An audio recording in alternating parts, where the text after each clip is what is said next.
Hallelujah. सारे लोग बोलेंगे हालेलुया। हमारा परमेश्वर बहुत ही महान परमेश्वर है। हमारा परमेश्वर बहुत ही महान परमेश्वर है, जिसने मौत को भी मौत में मिला दिया है। उसके लिए कुछ भी असंभव नहीं है, कुछ भी असंभव नहीं है। हमारा परमेश्वर पवित्र परमेश्वर है।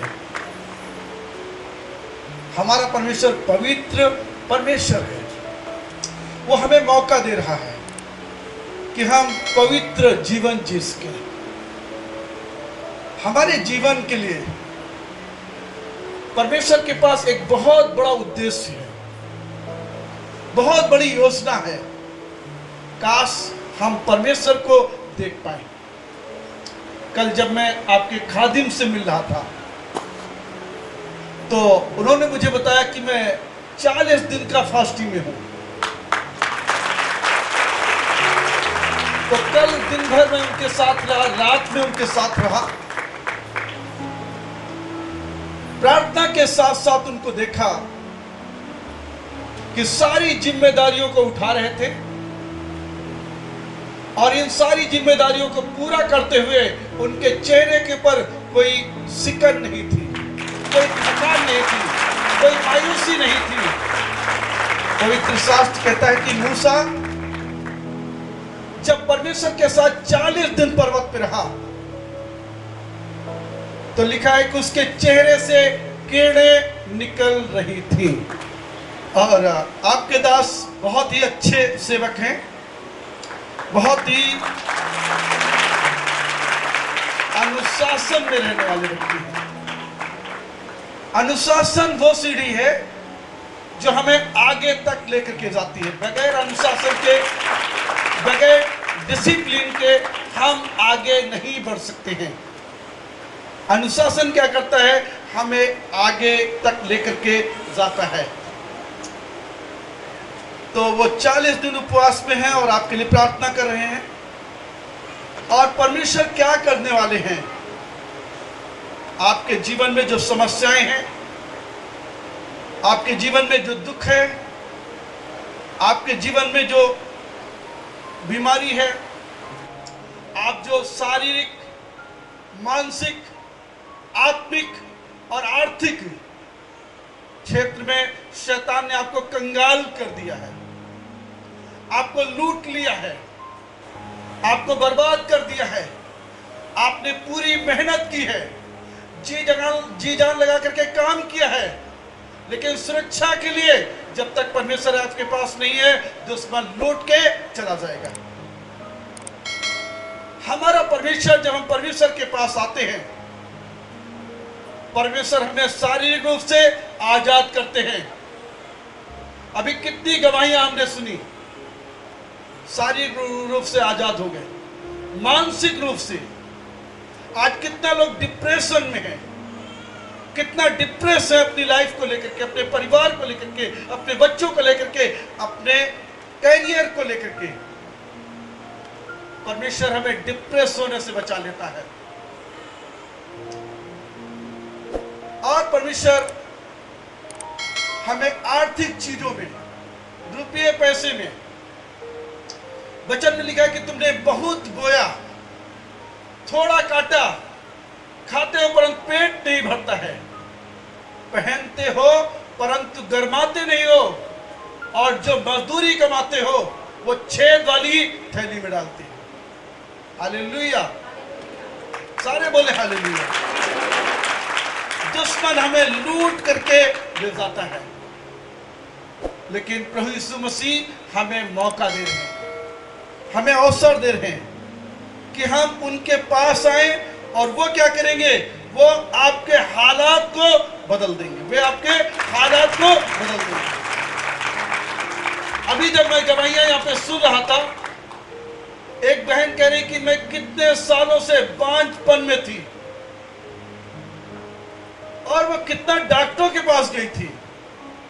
डॉक्टर हमारे लिए परमेश्वर ने आशीष का कारण रखा है। हम डॉक्टर के पास जा सकते हैं, इसमें कोई बुराई नहीं है, लेकिन हर बीमारी का इलाज डॉक्टर नहीं कर सकते हैं। हर बीमारी का इलाज सिर्फ परमेश्वर ही कर सकते हैं। एक आदमी को पैर में चोट लग गई, और जब चोट लग गई तो उसने उसका इलाज करवाया, लेकिन वो बार बार वो ठीक नहीं हो पा रहा था। और वो एक ऐसी कंपनी में काम करता था जो रेफ्रिजरेटर बनाती थी, फ्रिज बनाती थी। तो उसने सिद्धांत को अप्लाई किया अपनी जिंदगी में। उसने कहा कि हमारी कंपनी जो फ्रिज बनाती है, हम पब्लिक को सर्विस देते हैं और सर्विस के तौर पे उनके घर के ऊपर एजेंट को भेज देते हैं कि सर्विस करके आप आइए, ठीक करके आइए। लेकिन कभी कभी हमारे जो मैकेनिक हैं वो उस फ्रिज को वहां पे ठीक नहीं कर पाते, तब वो फ्रिज वापस कंपनी में आता है और कंपनी क्या करती है, फिर से उसको ठीक कर देती है। डॉक्टर कोई बुरे नहीं है, डॉक्टर को परमेश्वर ने हमारे लिए आशीष के तौर पे रखा हुआ है। साइंस को परमेश्वर ने बहुत ज्यादा आशीषित किया है, लेकिन ये गारंटी नहीं है कि हर बीमारी का वो इलाज कर पाए। और जब किसी बात का कोई इलाज नहीं कर पाता है तो महान परमेश्वर है। Hallelujah, hallelujah. समझ में आ रहा है आपको? मानते हैं इस बात को कि नहीं मानते हैं? बाइबल में लिखा है कि एक औरत जिसको 12 साल से लहू बहने का रोग था, वो वैद्यों के पास गई थी। उसने अपनी सारी जीविका वैद्यों को दी थी। लिखा है कि वो और रोगी हो गई थी। उसने सारी जीविका वैद्यों को दे दी थी और उसके पास कोई विकल्प नहीं था। लेकिन अच्छी बात है कि मसीहा वहां से गए और मसीहा की कीर्ति सुनी थी। उसके नाम में अंधा देखता है, लंगड़ा चलता है, बहरा शब्द सुनता है, मुर्दा जिंदा हो जाता है और पापी का पाप क्षमा हो जाता है। उस टाइम में, उस जमाने में, उस समय में एक औरत का जाना पब्लिक के बीच में, धर्म गुरु को छूना इतना आसान नहीं था। फिर भी उसने तय किया, हर रुकावट को तोड़ते हुए वो यीशु के पास में आई और यीशु का वस्त्र ही छुआ और लिखा है कि उसका रोग से वो मुक्त हो गई। 12 साल की लहू बहने वाली बीमारी से वो महिला मुक्त हो गई। और तब यीशु मसीह ने से उसकी मुलाकात हुई, यीशु मसीह से सामना हुआ और यीशु मसीह ने बोला, बेटी, पुत्री, तेरे विश्वास ने तुझे चंगा किया है। हालेलुया। मुझे आपके पासवान के साथ 48 घंटे से ज्यादा हो गए। हम सारे लोग प्रार्थना कर रहे हैं, प्रार्थना कर रहे हैं, प्रार्थना कर रहे हैं, और प्रार्थना सुनने वाला परमेश्वर कोई कमजोर परमेश्वर नहीं है। वो दुआ का जवाब देने वाला परमेश्वर है। एक बार उनका चेला पतरस समुद्र में डूब रहा था। उसने बोला, प्रभु मुझे बचाइए, और लिखा कि परमेश्वर का हाथ उसके हाथ में आया, उसको खींच लिया। हमें कभी कभी विश्वास नहीं होता है, इसलिए हमारी प्रार्थना कमजोर हो जाती है। लेकिन विश्वास करने वालों के लिए सब कुछ संभव है। जितना बड़ा आपका विश्वास है, उतना बड़ा चमत्कार है। जितना बड़ा आपका विश्वास है, उतना बड़ा चमत्कार है। ये जो सेवकाई चल रही है रेतगढ़ में, ये पूरा सेवकाई विश्वास के पर निर्भर है। परमेश्वर इस सेवकाई को बहुत ज्यादा, इसके दायरे को बढ़ाने जा रहे हैं, क्योंकि इतने सारे लोग आपके लिए प्रार्थना कर रहे हैं। और तो यीशु मसीह ने उस औरत को बोला, पहली बात बोली, बेटी, तेरे विश्वास ने तुझे चंगा किया। दूसरी बात बोली, कुशल से रहो, अच्छे से रहो, सही से जीवन जी। परमेश्वर पिता प्रभु यीशु मसीह हमारी इतनी चिंता करता है। जब एक बार इतनी बड़ी भीड़ थी, बहुत ज्यादा भीड़ थी, लिखा उसने 5 रोटी से 2 मछलियों से सबको खाना खिला दिया। वो हमारे खाने की, पहनने की और हमारे कैरियर की चिंता करता है। एक बात और उसको बोली, कहा कि बेटी इस रोग से बचे रहना, इस रोग से बचे रहना। आज कितने बड़े से बड़े अमीर लोग रोगी हैं। रात को वो अगर ट्रैंक्विलाइजर ना ले, अल्प्राजोलम गोली ना ले, उनको नींद नहीं आ रही है। इस गोली को 10 साल पहले बहुत कम लोग जानते थे। आज ये इतना हो गई है कि इसको डॉक्टर ही के पर्चे पे मिल सकती है, सरकार ने इसको इतना वो किया है। लेकिन फिर भी ये आज घर घर में है, क्योंकि लोग तनाव में हैं, लोग डिप्रेशन में हैं, लोग चिंता में हैं। इस चिंता से बचने के लिए, इससे छुटकारा पाने के लिए, इससे बचने के लिए परमेश्वर पिता ने हमें रास्ता दिया है। वो है सत्य, जीवन और मार्ग। अगर हम इस रास्ते पर चल सकते हैं तो हमें हर मुसीबत से, हर परिस्थिति से आप बचाएंगे। जैसे मैंने बोला, परमेश्वर आपके हालात को बदलने वाले परमेश्वर हैं। भजन संहिता 23:5 पढ़ सकते हैं। दाऊद कहता है, चाहे मैं घोर अंधकार से भरी हुई तराई में होकर चलूं, हानि से नहीं डरूंगा। एस्तेर की कहानी आप पढ़ सकते हैं।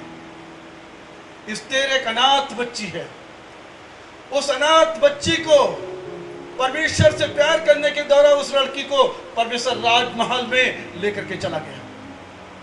बाइबल लिखा है कि परमेश्वर के वचन में लिखा है, परमेश्वर कंगाल को धूली में से और दरिद्र को घूरे में से उठाकर ऊंचा करता है। हालेलुया।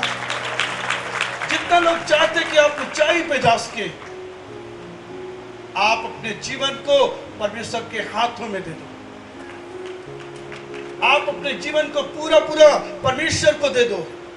किसी ने कहा है, अपने आप को रोक कर ना रखें, अपने आप को रोक कर ना रखें, पूरी तरह से लगा दें।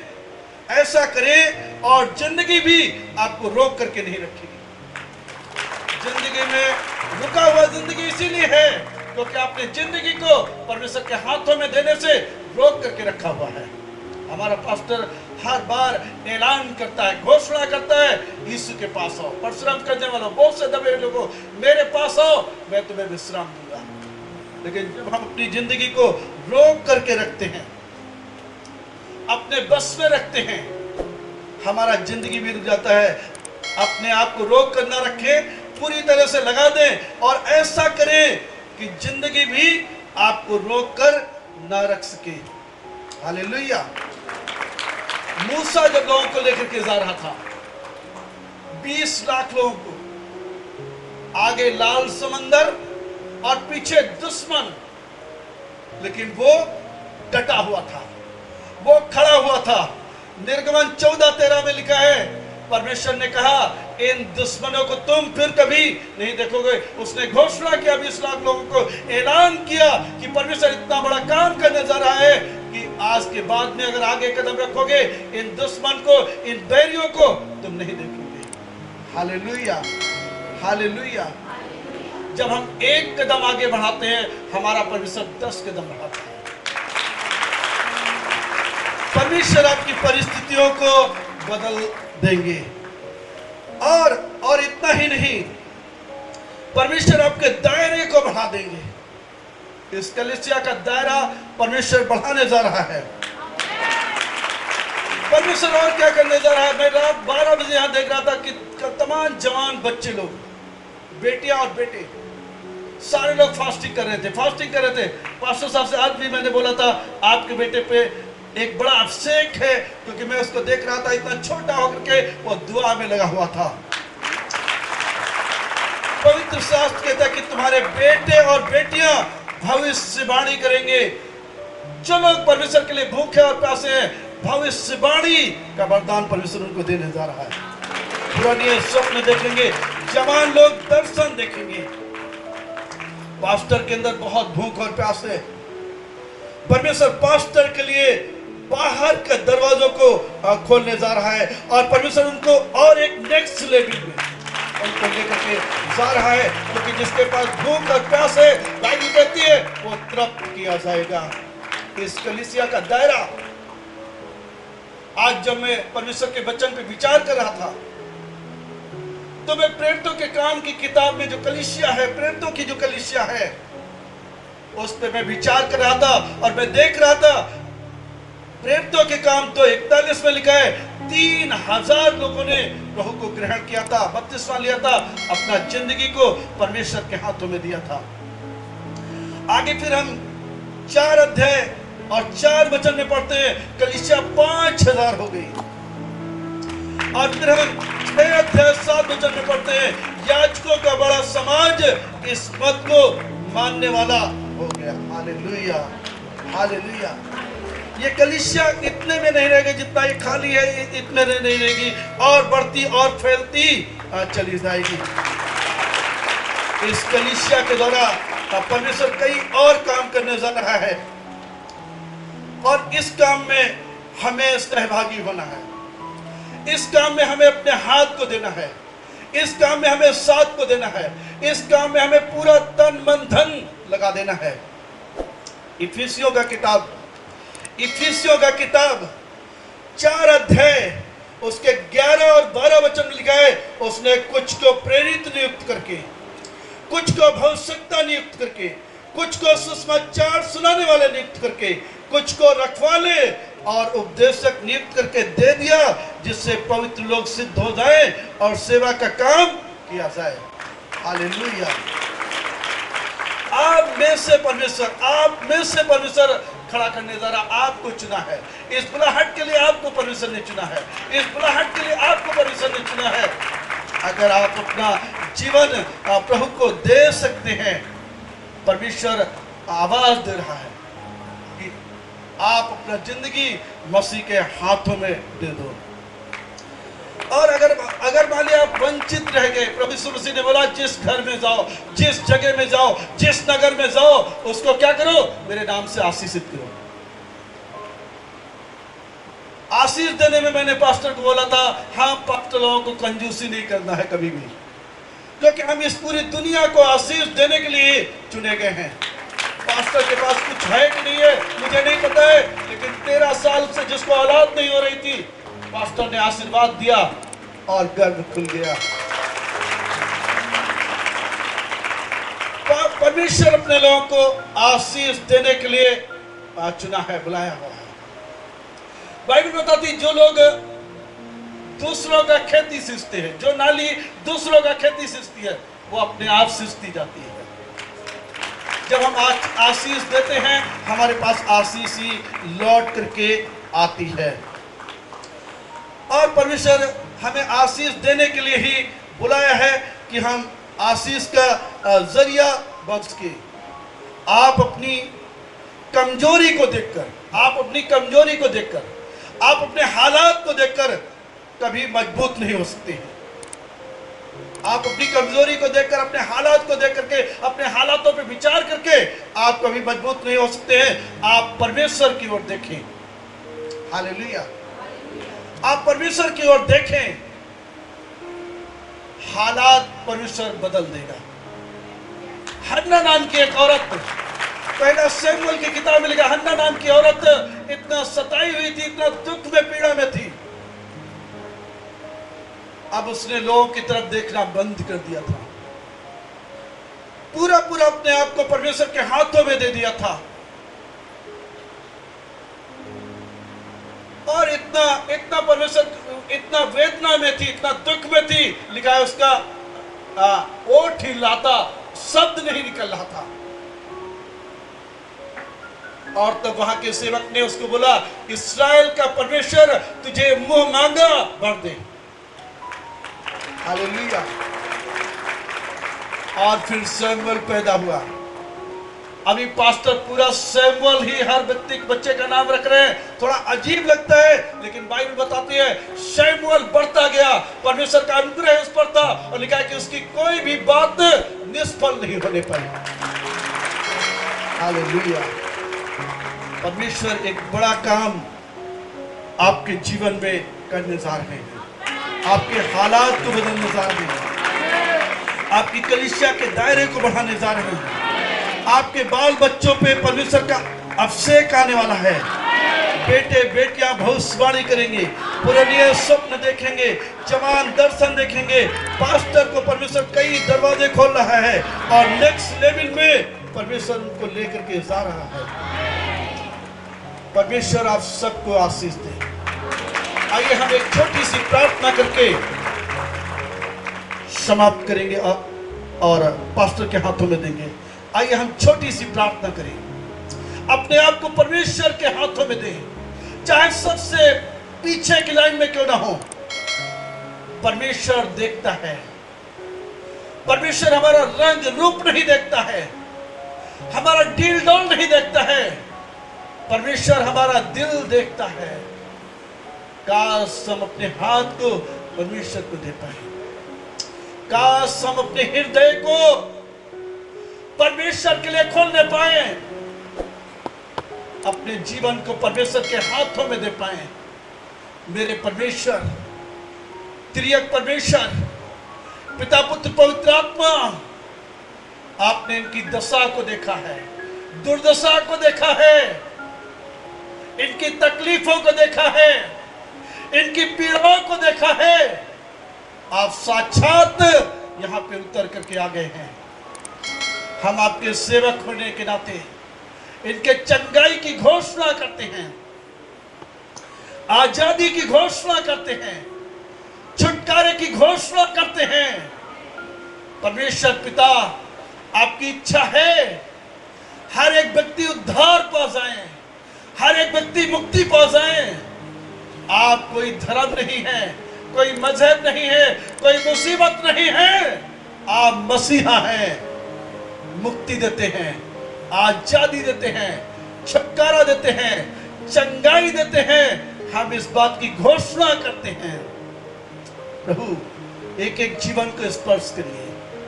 ओ पिता, इस कलीसिया के दायरे को आप बढ़ा रहे हैं, अपने बच्चों को आशीषित कर रहे हैं, अभिषेक को भर रहे हैं। अभिषेक हर एक जुए को तोड़ देता है। ओ मेरे परमेश्वर, एक एक जीवन को स्पर्श करिए, इस जगह को अपनी रूहों से भर दीजिए। ओ मेरे परमेश्वर, ये रेतगढ़ चर्च चारों तरफ फैल जाए प्रभु, इसकी देश में विदेश में शाखाएं हो जाए प्रभु। आपका सेवक जितना जी जान लगा करके काम कर रहे हैं, आपका वचन कहता मैं तेरे कामों को जानता हूं, मैंने देखा है। ओ मेरे परमेश्वर, अपने सेवक को अब ब्लेस करें, इन बच्चों को ब्लेस करें, सारी मंडली को ब्लेस करें। हम यीशु के नाम से ब्लेस करते हैं और धन्यवाद करते हैं। मेरे पिता, आप कार्य कर रहे हैं, मैं धन्यवाद देता हूं। इस दुआ को यीशु के नाम से मांगते हैं, आमीन। ਹੋਰ ਵੀਡੀਓ ਦੇਖਣ ਲਈ ਪਾਸਟਰ ਗੁਰਚਰਨ ਸਿੰਘ ਰੇਤਗੜ੍ਹ ਦੇ ਫੇਸਬੁੱਕ ਚੈਨਲ ਨੂੰ ਫੋਲੋ ਕਰੋ ਅਤੇ YouTube ਚੈਨਲ ਨੂੰ ਸਬਸਕ੍ਰਾਈਬ ਕਰੋ। ਤੁਸੀਂ ਹਰ ਸਮੇਂ ਪਰਮੇਸ਼ਵਰ ਦੇ ਬਚਨਾਂ ਦਾ ਆਨੰਦ ਲੈ ਸਕਦੇ ਹੋ। ਤੁਸੀਂ ਆਪਣਾ ਦਸਵੰਧ ਆਫਰਿੰਗ ਚਰਚ ਬਿਲਡਿੰਗ ਲਈ ਡੋਨੇਸ਼ਨਸ ਇਹਨਾਂ ਬੈਂਕ ਅਕਾਊਂਟ ਜ਼ਰੀਏ ਸਾਡੇ ਕੋਲ ਭੇਜ ਸਕਦੇ ਹੋ। ਸਤਸੰਗ ਦਾ ਸਮਾਂ ਹਰ ਐਤਵਾਰ 10 ਵਜੇ ਤੋਂ ਦੁਪਹਿਰ 1:30 ਵਜੇ ਤੱਕ ਪਿੰਡ ਰੇਤਗੜ੍ਹ ਸਮਾਣਾ ਤੋਂ ਪਾਤਰਾ ਰੋਡ ਤੇ ਕੀਤਾ ਜਾਂਦਾ ਹੈ, ਜਿੱਥੇ ਸਾਰਿਆਂ ਦੀ ਸੁਖ ਸ਼ਾਂਤੀ ਲਈ ਪ੍ਰਾਰਥਨਾ ਕੀਤੀ ਜਾਂਦੀ ਹੈ। ਜੈ ਮਸੀਹ।